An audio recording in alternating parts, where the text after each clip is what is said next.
of their lives, basically. Yeah.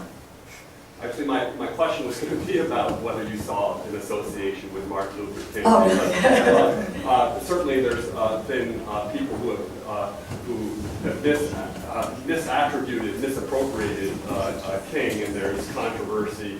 I'm reminded of the speech he gave beyond Vietnam a year to the day before his assassination, where he said a country that spends more on the military year after year than on programs of social uplift is approaching spiritual death. And so I was kind of thinking about that whole kind of thing, and almost have a death culture within a neurotic society. And things like Armageddon and Christian Zionism seem to be a neurotic, like, death culture. Yeah, it's interesting to think of, comparisons between them. I think appropriation, though, where you started, is definitely something I've thought about a lot. The idea of what right and wrong usages are, and, sort of there's not. And when it comes to poetry and literature, just sort of repurposing, literary works inside of different literary works, but both of them are obviously more than poets, and certainly King, more of an orator. So when you repurpose political thoughts out of context, there's something a little bit more, sinister at the base of it usually. Thank you, Jill. Yeah, thank you. Let's, in the interest of time, we want to move on to our panel, and Jill will be part of the panel. So if you have questions, you can continue asking your questions to her. I'm one organizer, as you will introduce the panelists and Carol?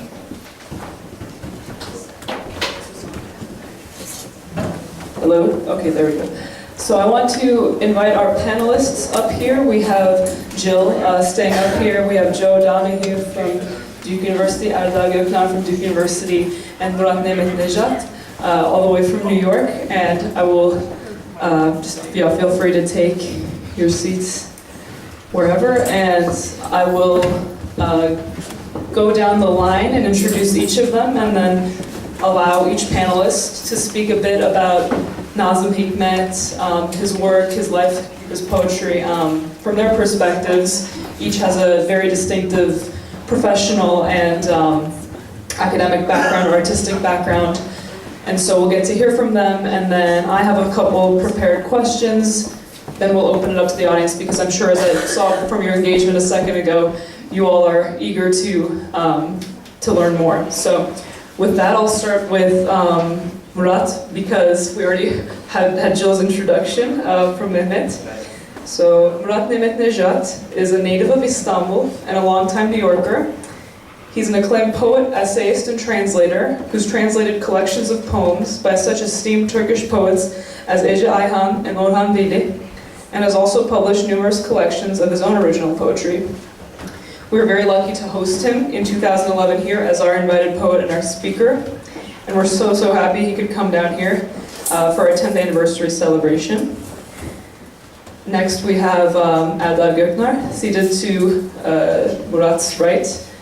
Arda is, as he was introduced earlier, very active in Nazım Hikmet Poetry Festival family. He was an organizer. He's been on the selection committee, final selection committee, for many years.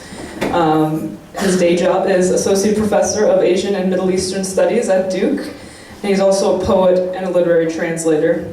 As Mehmet mentioned earlier, he's known for translating Orhan Pamuk's My Name is Red, as well as Tanpınar's A Mind at Peace, and Atik Rahimi's Earth and Ashes. Last year, we actually hosted him as our invited poet, as he read from his collection, Nomadologies. And finally, we have Joseph Donahue. Joe is the Helen L. Bevington Professor of the Practice of Modern Poetry at Duke. He's the author of nearly a dozen poetry collections, and the Durham-based Independent Weekly has called Joe's work masterful and continually grand, which I'm sure he's very happy that I broadcast here. He's also a repeat offender at this poetry festival. Last year, he was part of our panel discussion on the life and work of Wisława Szymborska, our Polish honored international poet. And he's also one of our very first competition judges, and he served as a judge for many years as well. So with that, I see the mic in Jill's hand. I don't know where the mic will go, but if you all want to just say a few words, and then we'll move to the discussion. Sure, you can. You know,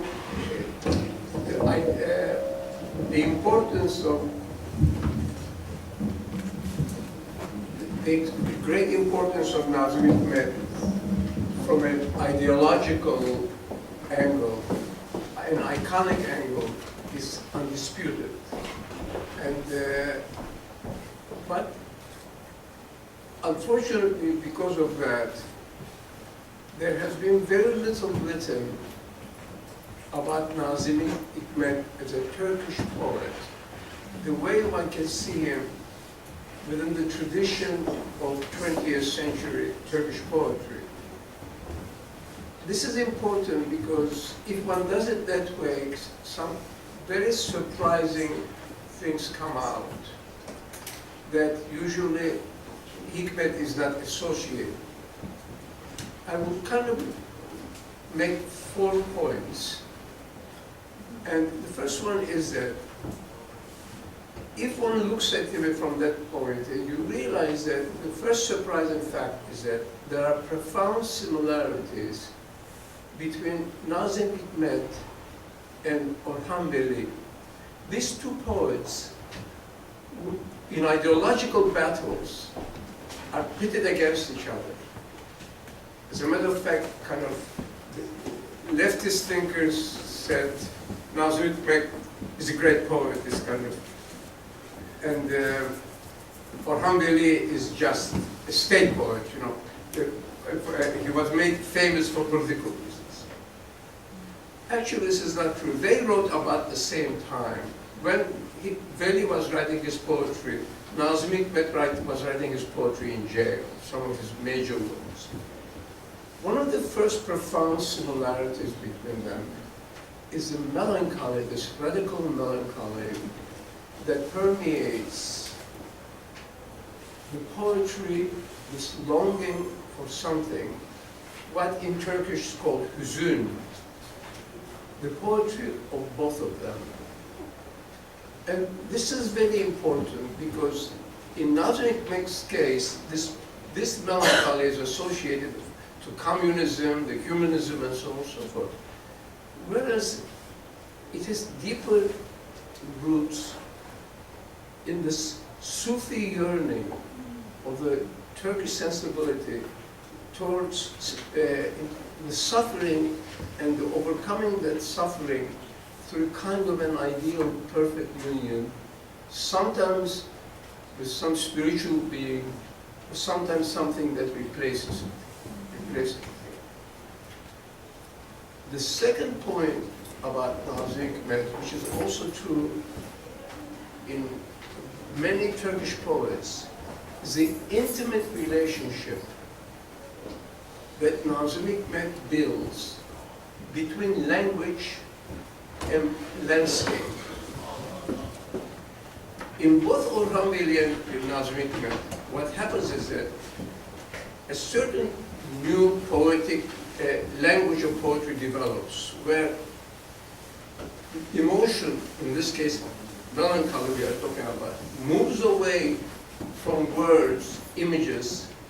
It goes towards the sound, the cadence of the language, which is basically what modern Turkish is. It's an agglutinative language. Meaning is developed through cadences. And in Orhan Veli, this expression is very, very bare conversational style. In Nazim Hikmet, rather these staggered breaks that he borrows from Mayakovsky, but he uses it for very different. Those things do not function in Nazim Hikmet for ideological reasons, but rather to create a musical of cadences. And that extends, those cadences, those staggering language, also is the sinuous thing that it moves around landscape. For example, this is very true in human landscapes. You know, the prison, his famous prison poem of prison, where that language, the Turkish, is combined with the folk, the forms of Turkish folk poetry. And this is probably, in some way, the most radical part of the contribution, Hikmet's contribution, is that it develops, it sees, with other poets, opens language as a space, okay? What Ecaihan calls the cinematic quality about his poetry. And the third point I want to make is a kind of a question that I always wondered about Nazım Hikmet. He spent so many years in jail. He talks a lot about the people who are there, okay? But he is almost never has he adapted any of the language of those people. He comes from an aristocratic background, and he takes that language as given, okay? He uses it absolutely magnificently, okay? That's why I think he's a very, very great poet. But he doesn't explore the language. He uses language as a tool. And strangely enough, because of that, if you look at the history of Turkish poetry, I'm talking about poetry, not art, other forms, there is no lineage, poetic lineage that Nazım Hikmet creates in Turkish poetry.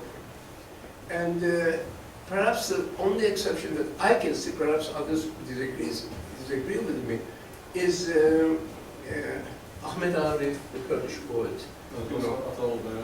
Ataol Beramov. There are very few. It's a very distant. It doesn't. Whereas there are echoes of Orhan Veli, even poets who attack him.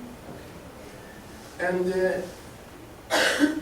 on the other hand, he has had a big influence on Turkish music, for example, as we've seen, because there, that source of melancholy, all the songs that we have really listened to, these beautiful songs, they're all about sadness. It's about huzun. And there his language, Turkish, actually, that's where, as a Turkish poet, the heart of Nazım Hikmet is. Thank you.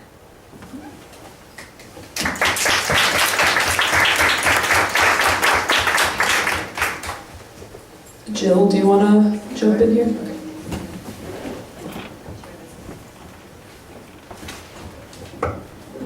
Okay. Good, sorry.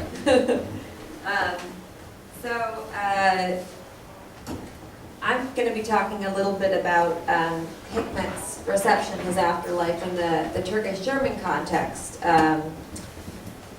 I think I said in my other presentation that Hikmet had a remarkable and is having a remarkable afterlife, and that's really just not limited to the Turkish Republic. And Germany was an especially important context for the reception of Hikmet's works, as the poet was living out his final years in exile in the early 1960s. Hundreds of thousands of his countrymen were immigrating to West Germany as guest workers under the auspices of a mid-century labor contract between West Germany and the Turkish Republic.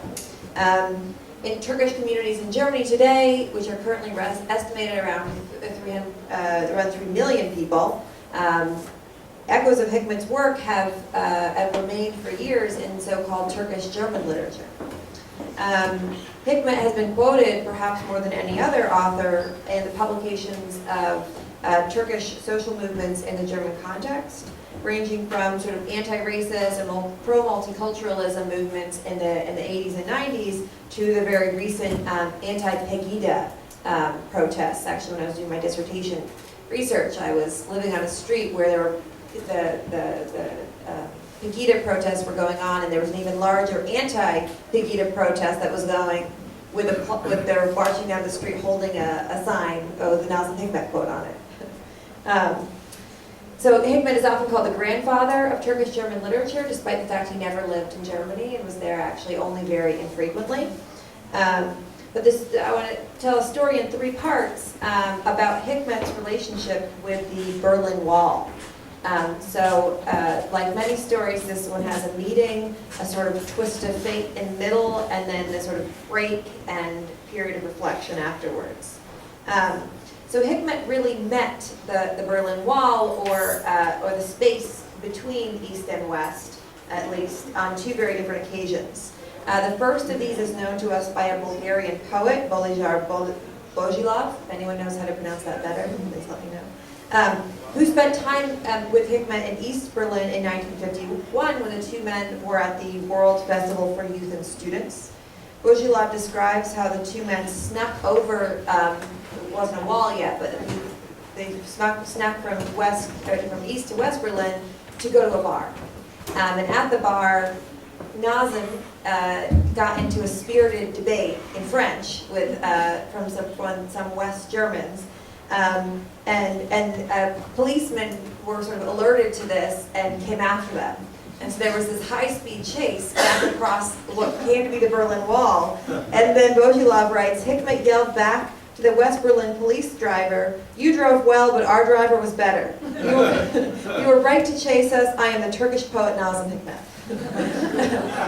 So this first encounter with what would become the Berlin Wall was this very transgressive encounter, which really matches with the Hikmet that we often see in his poetry, which is this sort of anti-authoritarian ideologue whose playful and headstrong temperament sort of match that or bear that out.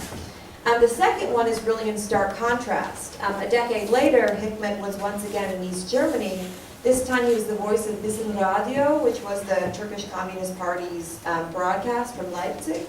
And he announced his support of the building of the Berlin Wall, citing it as a legitimate measure to control an international frontier. So though it is still unknown to what extent Hikmet actually had any control over the content of the program during this period, during which he also failed to mention things like the rise of Soviet imperialism or popular unrest in Hungary, Poland, and Czechoslovakia. But it does just strike us as ironic to see this support from Hikmet's voice, given his secret trip across the border a decade earlier. And the contrast between these 2 meetings, I think, is actually quite important in the Turkish-German context, which we'll see at the end of the relationship with Schultzgren. So part 2 is this sort of twist of fate, which is that the same year Hikmet was broadcasting his support for the construction of this border wall, and, in order to shore up that Soviet front, his compatriots were arriving in West Germany as guest workers. And it was in fact, in part, the construction of this wall that triggered the need for this influx of workers, while the Marshall Plan in Turkey was making agricultural labor redundant and creating a migration push, as they say. This newly divided German workforce was creating a pull on the other side for cheap labor from countries in Southern Europe. Ironically, though, the guest worker program was meant to facilitate the strengthening of the capitalist bonds between these 2 nations, the distance from Turkish censors meant unprecedented freedom for labor migrants to read and write about leftist politics in general, but Hikmet in particular. And there are stories, perhaps apocryphal, of guest workers arriving with little portraits of Hikmet in their breast pockets, or little volumes of poetry like stowed away in their suitcases. Translations of Hikmet's poetry began appearing in West Germany by the beginning of by the end of the 1960s, and the 1970s saw a huge surge of interest in Hikmet's political and social utility as a sort of pro-multiculturalist moral authority in the Turkish-German context. Throughout the ensuing decade, there was a sort of crisis of growing xenophobia, and Hikmet was quoted as a pro-multiculturalist voice in Turkish-German literary and political journals to give legibility to the violence affecting the Turkish-German community. Following the 1980 murder of the leftist teacher Celalettin Kesim in Berlin, a memorial was erected in Kreuzberg's Kostbusser Tor, which is still there today. If you go to Kostbusser Tor in Berlin, there's a memorial in the center that says, "Onlar ümidin düşmenidir sevgilim." They are the enemies of hope, my love, which is an unattributed quote from Nazım Hikmet. 6 years later, there was very well publicized in Germany the suicide of Kemal Altun, who was a Turkish dissident who was denied refugee status in West Germany. And this was exposed and commemorated in a staging of Hikmet's epic poem, Human Landscapes from My Country, in theaters all around West Germany. As these examples suggest, Hikmet was not only commemorated in West Germany, but his words and his poetry were put to sort of new political uses. Ironically, despite Hikmet's avowed affiliation with East German state, it was the relative cultural liberalism of West Germany that allowed for the growth of this Turkish-German diaspora culture that was heavily influenced by his poetry and his memory. So the final part is the break, the 1989 collapse of the Soviet Union and the reunification of the German state triggered this reconsideration of Hikmet's Turkish-German legacy, one in which the children and even grandchildren of Turkish immigrants have revisited their relationship with the poet in light of both his Turkish and his Soviet affiliations. We see this in artistic reworkings of Hikmet's poetry from the last period. Distinct from the 70s and 80s in Germany, the 90s saw the return of Hikmet as a romantic poet and also as an ambiguous Soviet apologist. The Munich-based artist Berkan Karpat created this sound exhibit in the 90s in which he spliced and remixed recordings of Hikmet reciting his poetry, some of which we've heard today, and those had been kept in an archive in the Soviet Union and were sort of released. His voice was sort of released into West Germany, or into unified Germany.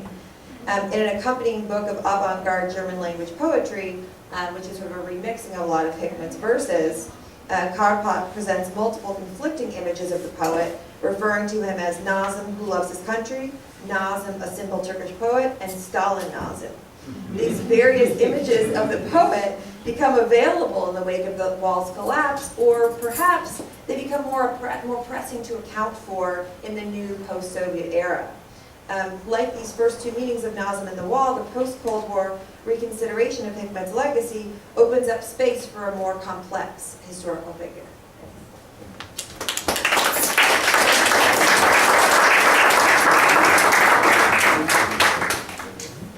So I always think it's interesting that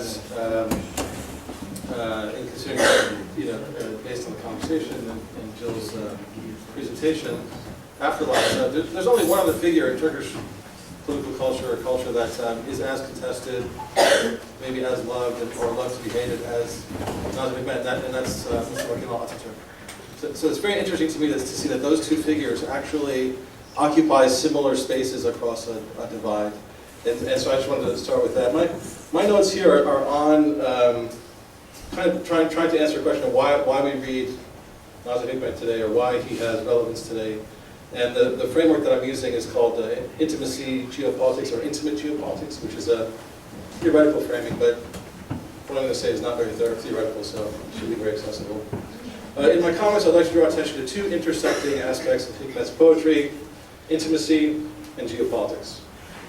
I'm borrowing from an interdisciplinary interpretive framework called intimate geopolitics, in which experiences of the everyday are indexed to international conflicts and crises.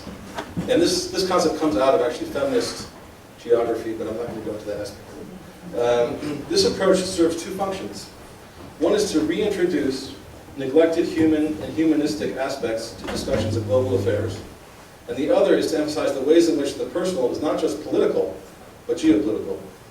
This focus encourages what could be termed a scalar reading. That is, and this is important, I think, in his reception, that you can enter into Hikmet, or the body of Hikmet's work, at any number of points. Right? There's a scalar way to access. You don't have to be an expert in Turkish literature or Turkish history in order to understand and appreciate Hikmet. And so that's an important thing to consider, the way in which his work is scalar.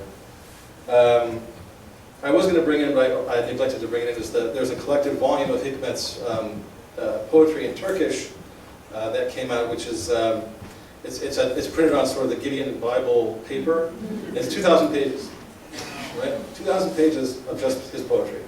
And so the other thing I want to point out there is we're talking about the afterlives of his work. Actually, we have just a fraction of that in translation. He's translated into 50 languages, but I think a very small and selected part of his oeuvre is actually accessible, and so it would be interesting to see what happens when that other stuff is accessed and read. I think it will change a little bit of what we know. Intimate Geopolitics is a revealing way to highlight the impact of Hikmet's poetry in its time and in today's world as a poetics of dissent. So I'm suggesting that Hikmet's poetry embodies an intimate geopolitics that begins with the body of witness. It expands into a related emotional landscape, an affect often of longing or lament. The poetic body is contextualized by a specific environment, but also by the nation as one, a site of authority in terms of the state, two, as a site of belonging or memleket, or three, as a site of exclusion or exile. In other words, Hikmet's work dissolves the boundary between the local and the global to refocus our attention on the everyday traces of political power. So when Hikmet, in the context of trying to meet his lover Piraye, writes, "I'm a walnut tree in Gülhane Park," the metaphor is indexed to the political sphere of Turkey in the interwar period. The next line, "Neither you know this, nor do the police," traces a scalar move from the intimate to the political. The dissident poet becomes a tree that marks the spot of a lover's tryst to escape impending arrest. Or perhaps, reading in reverse, the political context actually produces the metaphor. The speaker is a tree, because he's under state surveillance. The Turkish setting is embedded in yet another context of rising fascism and an anti-communist Turkish state. I should also note that in another quote-unquote afterlife, to borrow from Jill, this poem was rewritten and published online with Gülhane Park being replaced by Gezi Park, transposing the intimacy of the lover's tryst into the geopolitical context of recent Occupy movements and popular resistance against authoritarian rule by the AKP. Kaya Genç is somebody, an author you guys may have heard of. He's publishing, writing more. He has a recent book in English that's out on Turkey. Writing about the Gezi context refers to intimacy and politics in a lighter, more humorous vein, without calling it intimacy geopolitics. But I thought I'd include this. Genç writes, quote, "Hikmet's love poems make good reading. As a young man, I effectively made use of them while courting girls. Indeed, I have never met a Turkish girl who did not react to Hikmet's love poems in a positive way. Being a reader of Hikmet provided me with the double advantage of appearing politically and sexually mature." So I think that's something, as a footnote, we need to be mindful of. We could say that there are actually three geopolitical currents in Hikmet's work that are tied to poetic intimacy. The first is liberal humanism. I think that's clear. The second is international socialism, linked, I think, to its extreme to Soviet communism. And there, I think we do have, there are problematic moments. Hikmet is never criticized, right? So I'm just going to let you know that there are ways in which he could be criticized. We talked last night at dinner. We talked a little bit about there's a certain patriarchy associated with Hikmet and his problematic relationship with women. But the other one is this sort of embrace of the communist ideal at a time when there were lots of human rights abuses going on. There's a huge irony there, I think. The third is national liberation and national liberation movements, which is something that we read in more of his early stuff, which is part of an international movement of decolonization. He's never really been framed in that way, but I do think that those three geopolitical frames really do resonate with his work, and hopefully, I can count on maybe one hand the critical stuff that's written on Hikmet in English. Hopefully that we'll get more of this kind of work. So if we ask why Hikmet became the first author of world literature to emerge from Turkey, we can look to intimate geopolitics to begin to get an answer. Thanks.